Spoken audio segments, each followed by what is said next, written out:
Update.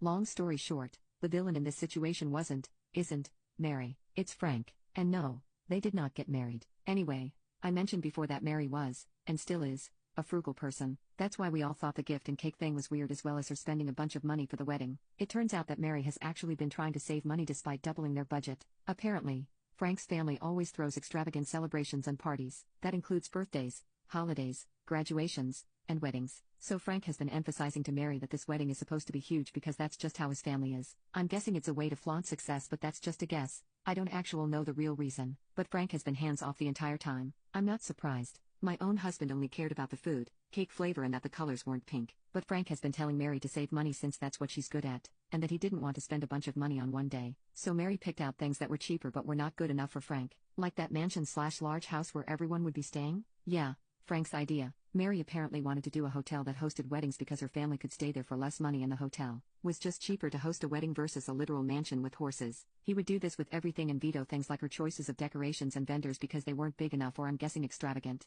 He even told her how big her bouquet had to be and that her dress needed to have lots of bling. So basically, Mary has been trying to stick to the budget, but what was in the budget didn't match Frank's taste or expectations. So when I said she had to pay for the cake, Frank accused Mary of not saving them money despite her being so money conscious. And Mary wasn't the one who had the problem with the cake. It was Frank. I guess they both knew the cake was free, but Frank didn't know I was making it as a gift. Mary explained that I was, and he said that didn't count, and to ask me about it. He said it didn't count because friends doing favors for an event like a wedding isn't a gift. On some level she must have agreed because she didn't mention Frank being the one with the problem at all in the messages, but whatever. Anyway, the cake was what Mary was really looking forward to because it was the only thing she felt she had 100% say in regarding the wedding. And when I charged her for it, Frank was upset that Mary was not saving them money like he was expecting. This resulted in a fight where they ended up not on speaking terms. When Frank was complaining to Pam's, our other friend, husband, and the rest of the groomsmen, it was in text, and, according to Pam, Mary found them and left Frank for making her seem like a greedy bitch to everyone when she was only getting things Frank wanted without Frank's help. And that if it were up to her,